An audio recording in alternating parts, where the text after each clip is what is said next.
Business as usual.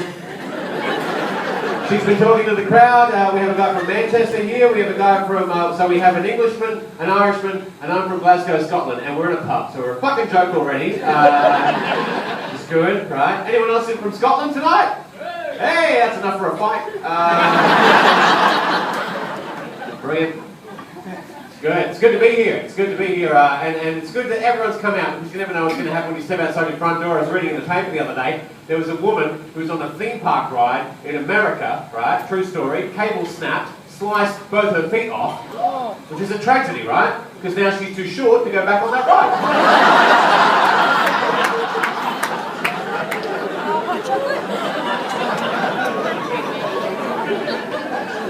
And no matter how far they travelled, technically they still only went 2 feet, so...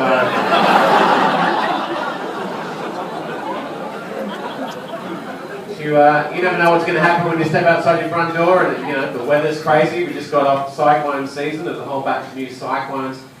I hate cyclones. More than I hate cyclones, I hate what they name cyclones, because they never call them stuff like we had a Cyclone Louis, Cyclone Zane, Cyclone Thomas. Thomas isn't a cyclone, he's a tank engine. Okay? The only one I have agreed with was Hurricane Katrina, because my wife is called Katrina and she also blows like a champion. So...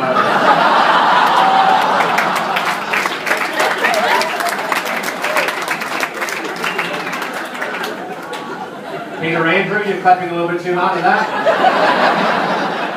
You've been hitting on my wife all night. That's fine, maybe we could do like a swapsies thing.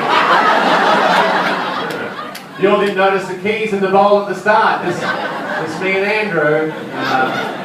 What do you drive? A Holden. Fuck. So I'm a Ford man. I don't even know. I drive a scooter. I can't take the piss out of anyone that drives a car. And it's like, oh, well done, sir. Airbags and shit. La-di-da. It's good to be here at the Albion Comedy Bar, because the last gig I did was in Anala, so woo! Anyone in from Anala this evening? Nope. Because we charge at the door and it's well past dole day.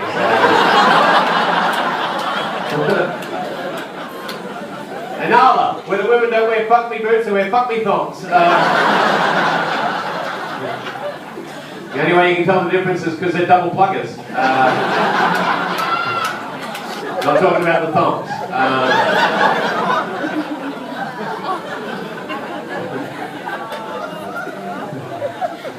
You laughed at that like you're from Woodridge.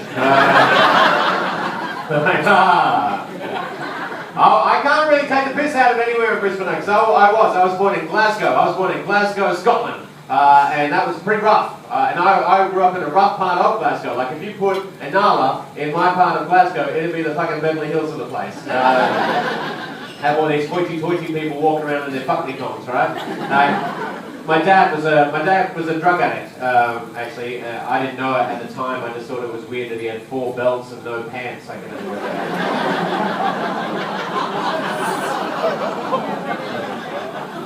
That's me. Why he needed so many belts. So my mum did the right thing though. She got me and my sister away from my dad, and she moved about as far away from my dad as you could go. She moved to Western Australia.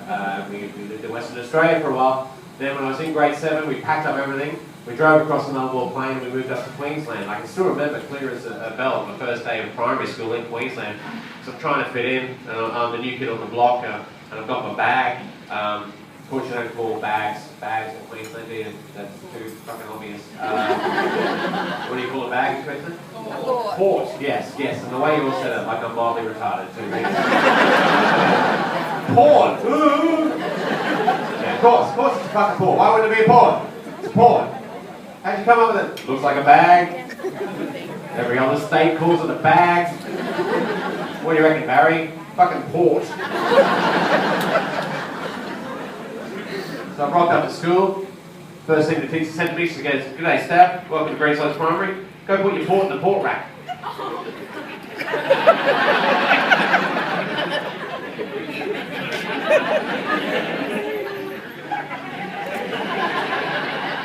Go on, go put your port in the port rack.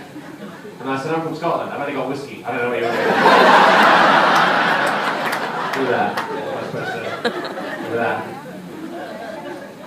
So my wife's been talking about our little baby Rory. I'm a father of little Roars, which is fantastic. It's great. I love being a dad. It's the best thing I've ever done. I should have done it earlier. It's so much fun. But it's weird having a daughter because we were told at our 12-week scan, you're not supposed to know, but the chick at the 12-week scan was like, you know what, I can probably tell you, if you want to know, I mean like 60 to 70% chance it's a boy, right? I'm like, cool, sweet. And then we went back on our 20-week scan, they said, actually, it's a girl. So I went from worrying about one penis to worrying about fucking all of them. It's great. But she's a good kid. She's really good. We haven't had any dramas. Like we're pretty lucky. She's a good eater. She'll eat anything that you put in front of her. She was a pretty good sleeper. We had some dramas with her sleeping at the start. So much so she wasn't sleeping during the day. So we got a sleep therapist in. This is a thing you can do where someone comes over to your house and they watch how you are with your kid and they tell you what you're doing wrong and they teach you things to get her to sleep with. But they're there the whole day. They're there for like 8 hours. And she was there when I did bar time with Rory because that's like my thing. I do the bar time with her. And I was there and I was washing Roy's. I was like, let's wash your little face. Now let's wash your hands. Now let's wash your little downstairs area. And she went, oh, thank God you said that. And I said, why? And she said, well, I was with this other client the other day, a young guy, and he was like, let's wash your face. Now let's wash your hands. Now let's wash your little pussy. You can't say that, can you? You can't apply adult names to kids' bits, can you? You go, hey, let's rub some bits on your tits. Hey. Can't do it. It's not right. It's not right. Same thing's also true though. You can't apply kid terminology to adult bits either. Hey, want to come home and suck on my doodle? Hey! Not right. Not right. But I'm so glad she's here now. It's so good that she's here because I don't have any other fathers in the room. Like for that 9 months, which is a really long time when you're waiting for your whole life to change. And I found myself I'd be at coffee shops having a coffee and I'd see a guy with his kid there, they just walking around, maybe in a pram, and I'd be sitting there drinking my coffee going, looking at them and going, how's my life going to change? Am I going to be a dad like him? Like, what sort of a father am I going to be? And how are we going to relate to each other? What's it going to be like? And how much is my life going to change and not going out and being with another and being responsible for another human being? And what's that going to be like? And then you realise you've been staring at a 3-year-old kid for the last 10 minutes, and it's just not good. Especially when he comes over and goes, what the fuck are you doing? And you say, I've just been imagining what she would be like if she was mine. That's just going to get you punched in the face. What that is. But you learn to understand them pretty quickly because they're yours. Like before I had kids, a kid would come up to you and start talking to you, and it's all just jibber jabber and rubbish, and you don't know what the fuck they're talking about, right? But when it's yours, you understand, and you get to interpret them and understand their language. So it probably took us 2 goes to work out Rory's shit face, right? And that's when babies are having shit, right? Because they don't get to go to a bathroom; they'll just be playing, right? Just, da, da, da, da, da.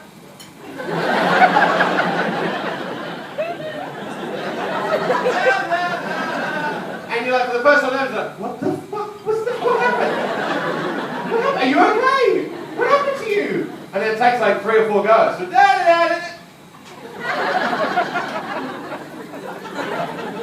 and then you realise, because it's exactly the same face you make, except no one's watching you. So.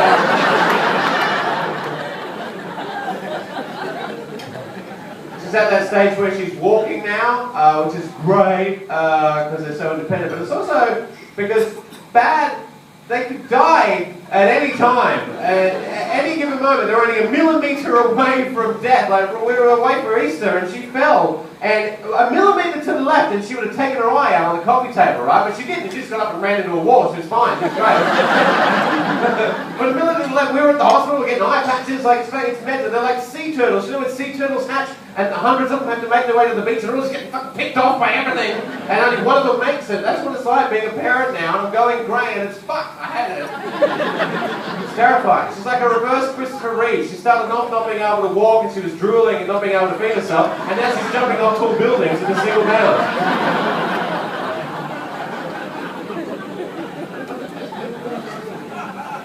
Yeah, that's not right. Not right. But it's good being a dad. I'm being exposed to different things that I haven't been exposed to in not having a child. And one of the major things is kids' TV. I watch a lot more kids' TV than I ever have. not having it. Not to get me wrong, I did watch a lot. Like before Rory came along, I was a massive fan of Bear in the Big Blue House. That guy was fucking awesome. If you haven't seen him, he was a big Muppet fairy and independent eyebrows that moved by themselves. And at the start of every show, he'd come up to the screen and go, "I smell a friend." And I'd be at home going, "It's me!"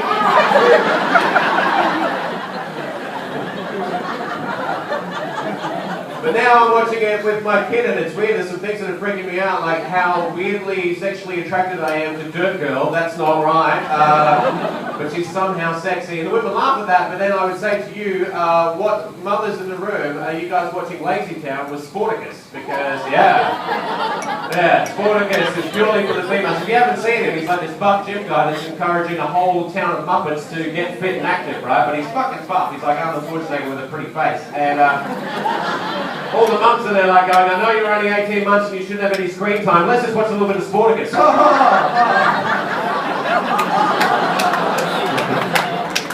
So I used to do impersonations of Sean Connery to turn on women. I'd be like, "Hello, yeah, hello, yeah." And now I do Jimmy Giggle from Giggle and Who. And it's like, "Oh my God, going on a night watch with me, super cool!" And I'm like, "Oh, stop it."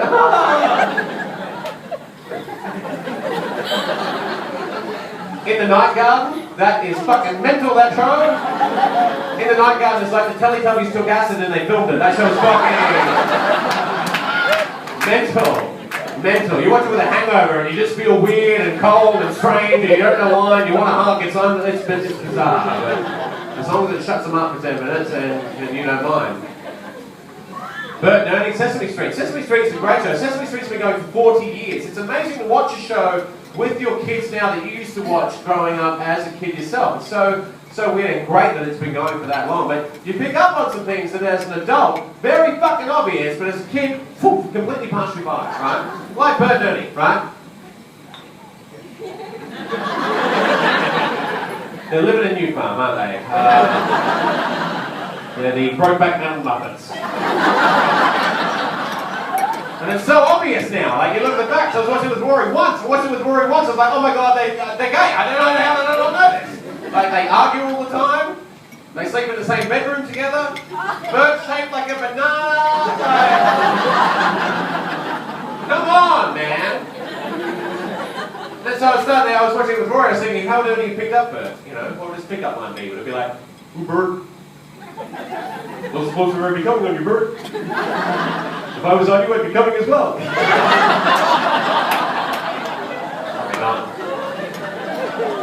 Next morning, after a heavy night out on the piss, "How many times did we have sex last night, Bert?" 1, 2, 3, 4, 5, 6, 7, 8, 9.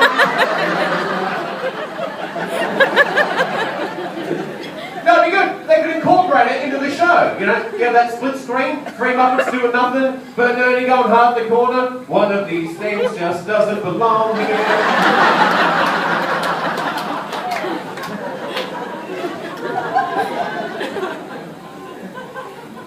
But it's good having a relationship with Kat. We've been together for, we're coming up on 14 years this year. We're coming up on 14 years together, which is fantastic. You don't have to cut that.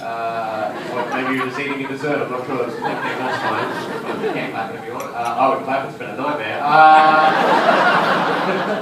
No, it hasn't. It's been fantastic. Because I was never really good with women before I met Kat, so I'm so lucky to be in a relationship. Like, before I met Kat, I had 2 sets of sheets. Summer and winter. And now, I'm in a relationship with a woman. You can't have too many sheets in your house at any given time. There's only 7 days in the week. And I'll be fucked if I'm changing my bed sheets every fucking day. But you still can't have enough. We've got like 20 sets of sheets in our house. Can't have enough sheets. And the first thing my wife does, when she gets sheets, buys brand new sheets from a shop, brings them home, takes them out of the packet, never been touched. No one's ever touched them, out of the packet, fresh as a daisy. First thing she does, washes them. Never going to be as clean as they are right now. The only thing that's happened to them is the small Asian hands that made them in the factory. Why do you have to wash them? And especially you've seen Kat, she dyes her hair red, so the first night after sleeping on the sheets, it looks like Dexter lives in the fucking house. I wake up and I don't know whether the kids were George Hawkeye now around. God, what happened to you? It's a nightmare. But it's good to be in a relationship. It's good, because I was never good with women. Because women are very confusing. I don't know what women want. We read a survey out on the radio show saying that the two things that a woman wants in a man is to be funny and mysterious. How do you be funny and mysterious? Knock, knock. Who's there? I'll tell you later. Last time I went out on a date before I got together with Kat, I was out on a date with this woman and we were trying to get to know each other. And I said, you know, what turns you on? What do you like? And she said, well, it might sound a bit strange, might sound a bit funny, but coincidence. Anything to do with coincidence really turns me on. And I said, really? Me too.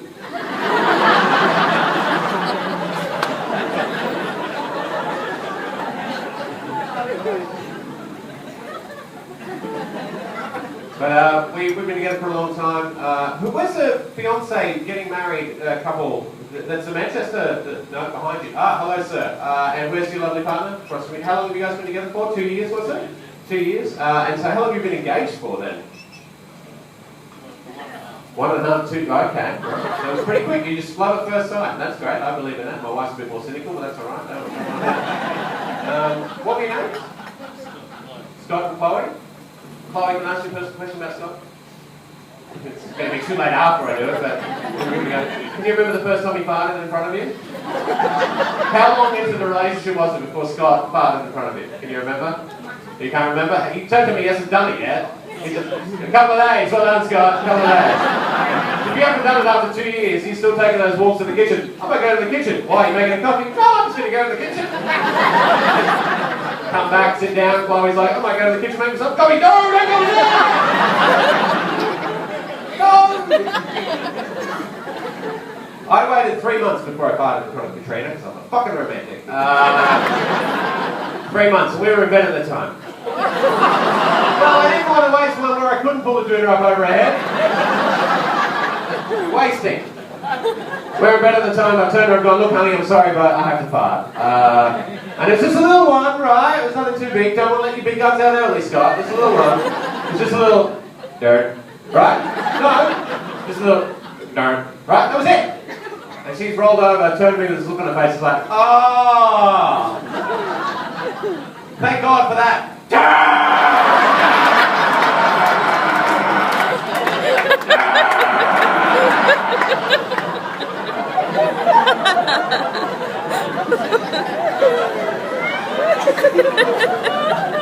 So hold on, Scott. Hold on, I say.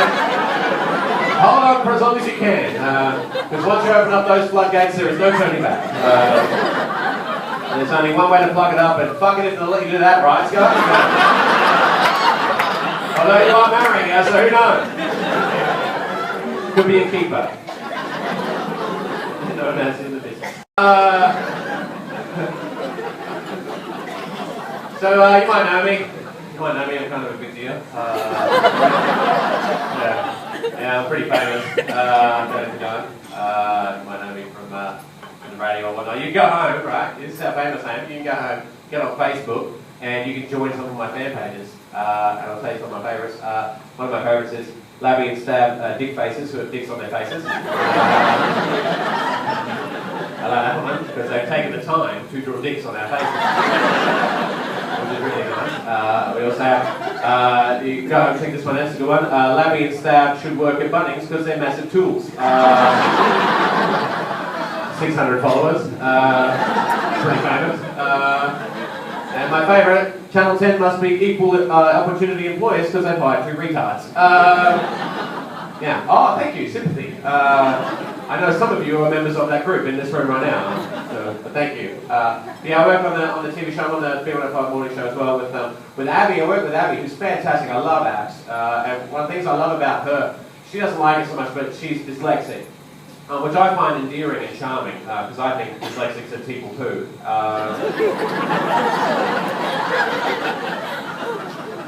But it just means that she says some stuff that is just so funny. She doesn't mean to, but she just says some stuff that's just hilarious, unintentionally. She was trying to mention that great English pianist, John Elton. All the time she was telling me about her friend. She's a celebrant, and she has a friend who's a wedding planner. And she goes, this is all on air. And she's like, I've got a friend who's a wedding planner. Wait. Pledding winner. Wait. Pledding winner. Brilliant. I My personal favourite was when she was lamenting the passing of an actor who just died, and she said, "We all have to pay tribute and respect the loss of the late, great Philip Seaman Hoffman."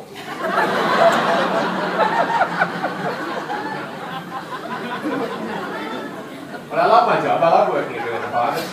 It's a great job and a great team. I love my team, and it's great because you get to meet a lot of people that you normally wouldn't get to meet. You get to meet a lot of famous people that I generally wouldn't get to meet in normal life, which is great. Like I got to meet Bear Grylls, who does that show Man Be Wild.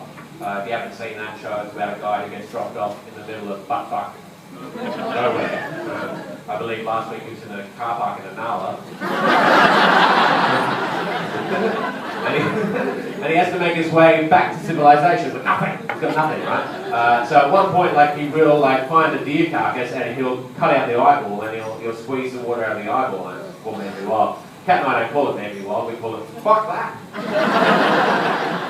Because he's stumbling through the woods and he'll find like elephant shit, and he'll grab the elephant shit and he'll squeeze the water out of the elephant shit, and Cat will turn to me and go, "Fuck that!" I'm like, yes, I would rather just die. Because at one stage, you will get rescued, and they'll say, "How did you survive?" And you'll have to say, "Don't worry about it, but do you have a mint?" But I got to meet him and he was lovely, and I said to Kat, I got to meet him, she's like, "Oh my God, you got to meet Bear Grylls." And I said, when I mentioned his name, a few women did too, because he's like pretty hot, and Kat loves him. She's like, "Oh yeah, Bear." I was like, "Really?" She's like, "Yeah, Bear." Oh, he can do everything to me. It's like, "Really? Bear Grylls?" She's like, "Yes." I'm like, "After everything he's put in his mouth?" She's like, "Yes." It's like, "Really? You let him kiss you?" It's like, "Yes." It's like, I can't even go ask the mouth. Like, where is the...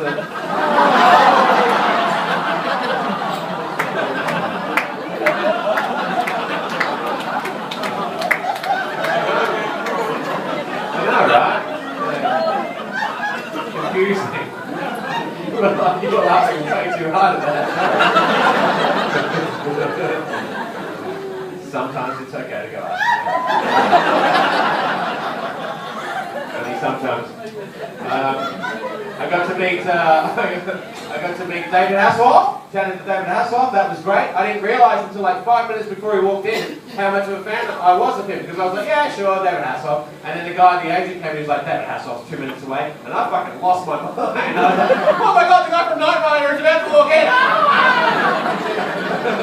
And then he comes in and he was chatting. He was a nice guy, and he said that he was friends. This is a true story. He said he was friends with Princess Diana, right? He writes about it in his autobiography, and he says that in his autobiography, Princess Diana actually hit on him and wanted to have sex with him, which is ironic, really, because if any woman needed a guy with a car that could drive itself.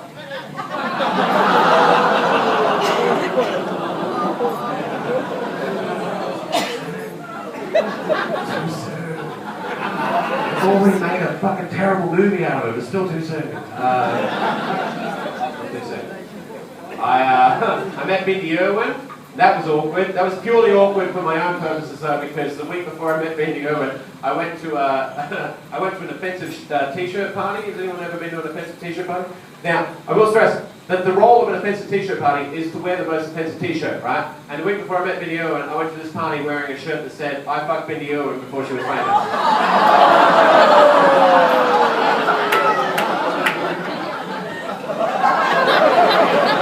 On the back, I had a picture of her that said "Cops Rule." It was bad. But what's even worse, I didn't even fucking win. The one was horrible. I can't even repeat it. It was terrible. It was absolutely awful. But then I met her the next week, so that was really awkward. Because what I've done is, because I was only new into the radio and I didn't really think about like who I was or anything. And before I went to a Subway on my way to the party to get a sub wearing the shirt. And by the time I got to work on Monday, there were a few complaints. That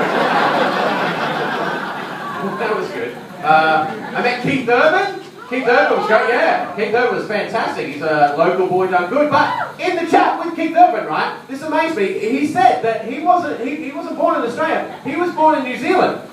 Yeah, you knew Keith Urban was born in New Zealand. How fucking embarrassed do you have to be about being from New Zealand that you tell people you're from Caboolture? Anyway, I'm Stav Davidson. You guys have been fantastic. Thank you very much. I'll see you next time. Thank you.